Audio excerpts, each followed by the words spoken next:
Hello everyone, welcome to my channel. In this video I will be talking about Sonnet 18, Shall I Compare Thee to a Summer's Day by William Shakespeare.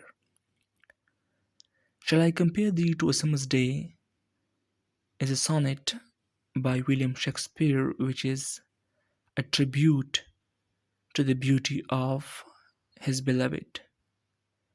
In the poem Shakespeare compares his beloved beauty to that of summer's day but notes that summer's beauty is fleeting and subject to change, while the beauty of his beloved will never fade.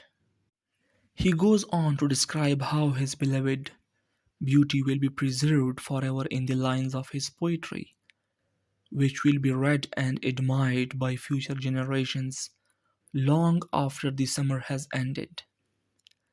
So, overall, the poem is a celebration of love, beauty, and the power of art to capture and immortalize the things we hold most dear.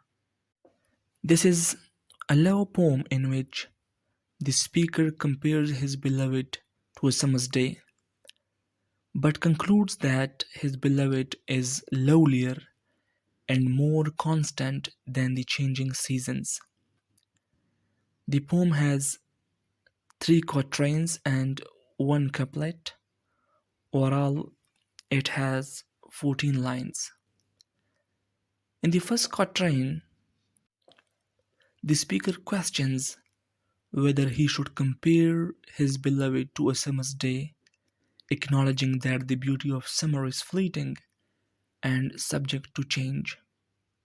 So, in the first quatrain, the speaker questions himself that whether he should compare or not his beloved beauty to the summer's day.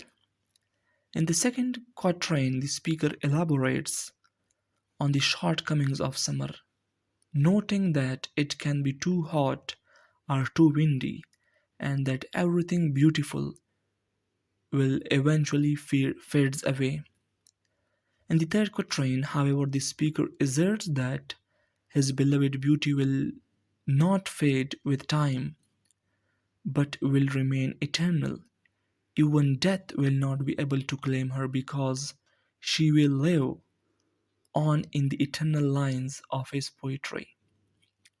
The final couplet emphasizes the everlasting nature of the speaker's love, stating that as long as people can read and breathe, his beloved will live on through his words.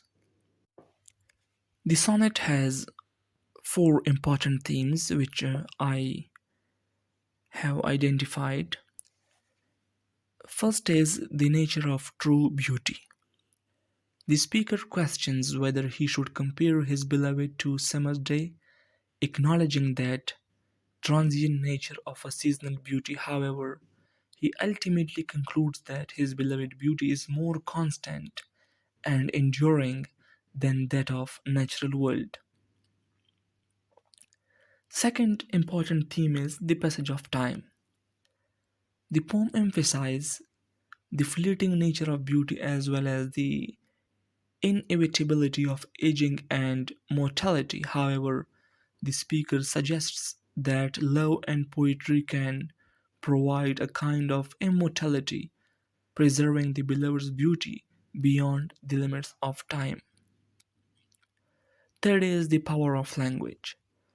The poem suggests that language has the power to preserve and immortalize beauty, allowing it to persist beyond the limits of time and mortality. By writing a poem about his beloved, the speaker ensures that she will live on through his words. The last is the intensity of love. The poem expresses the speaker's deep and intense love for his beloved, which transcends the limitation of the natural world. The speaker's love is not merely physical, but also spiritual and intellectual, and it endures even in the face of mortality. The poem has four main figures of speech which I have identified, like In the poem, the entire poem is metaphor in which the speaker compares his beloved to a summer's day. In the second quatrain, the speaker uses hyperbole to describe the extremes of summer weather with the eye of heaven shining too hot and the gold complexion being dimmed. The third quatrain the third quatrain contains an antithesis in which the speaker contrasts the fading of all earthly beauty with the eternal nature of his beloved's beauty. The final couplet is an apostrophe in which the speaker addresses his poem directly to his beloved, stating that as long as people can read and breathe, she will live on through his words. So, this is all about Sonnet 18. Shall I compare thee to a summer's day? Which celebrates love, beauty, and the power of art to capture and immortalize the things we hold most dear.